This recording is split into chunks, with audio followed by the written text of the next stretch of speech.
Happy bahay, happy buhay. Mag-asawang patnubay, sa mag-asaway gabay.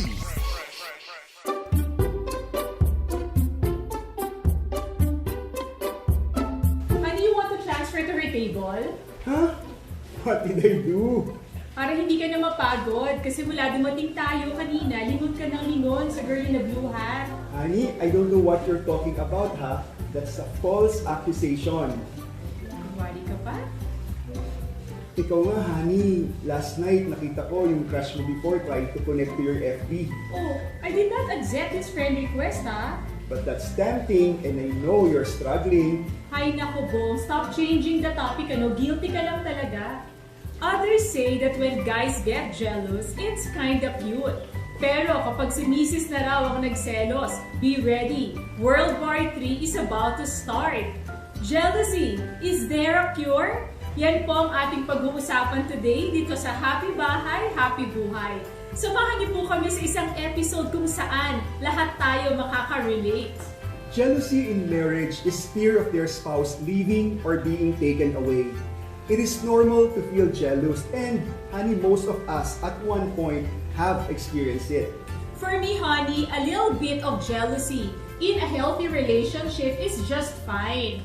Bakit kamo? Una muna, it reassures you that you are loved kasi pinagseselosan ka ng asawa mo. Second, it motivates the couple not to take each other for granted and to make conscious effort in making sure that the spouse feels valued. Kasi oftentimes kapag asawa mo na, there's a tendency to grow complacent, nane-neglect mo na ang asawa mo, kaya naman medyo kinukulang na sa atensyon.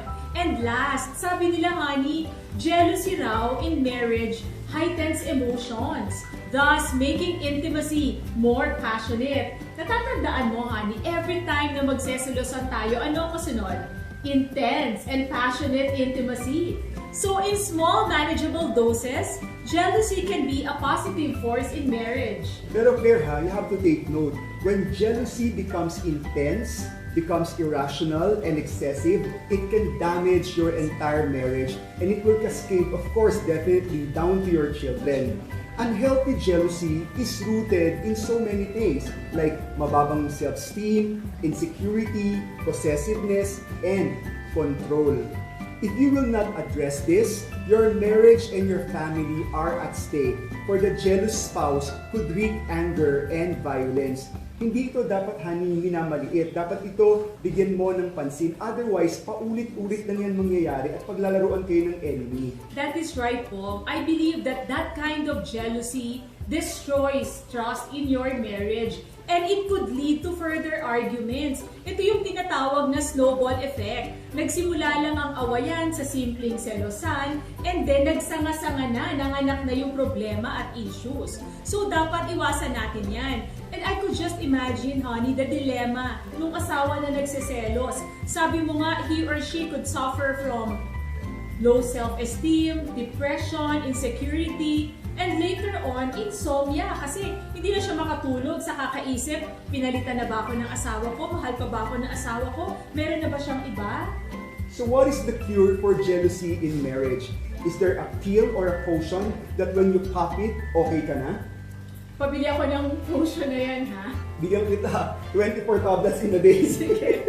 Unang-una po muna, be proactive. Agree on some rules and boundaries that will protect your marriage. Kami po ni Bong, we are no longer keeping contact details of our exes. Right. Hindi rin namin sila kinakausap. Iwas away, iwas selos.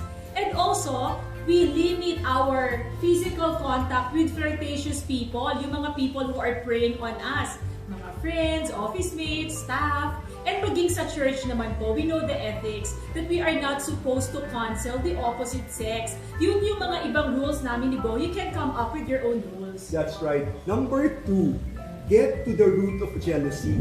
Hanapin po natin yung pinakaugat, yung pinagmumulan po ng pagsiselos. Baka naman po kasi you don't have time for your wife anymore. Yung tipo na from work, you'll go straight to your bedroom. Hindi na kayo nag-spend ng time together. Or she has some trust issues due to infidelity in the past. So you need to reassure her of your love every now and then. And number 3, create an atmosphere of trust. Ipakita niyo naman po na hindi kayo kaduda-duda. Pakita niyo sa partner niyo that you are faithful, loyal, honest, and committed sa pagsasama niyo. Because against this, jealousy will not thrive. Marriage is more than just staying together and sharing one bed. It involves spending time together, nurturing your relationship, showing affection, and building a strong attachment to one another. And give no room to unhealthy jealousy in your marriage. Lagi po nating tandaan na mag-asawang sabay manalangin. Na pagtatagumpayan lahat ng suliranin. Ako po si Bong At Pineda. ako naman po si Claire para sa Happy Bahay. Happy buhay! Happy bahay, happy buhay. Mag-asawang patnubay, sa mag-asaway gabay.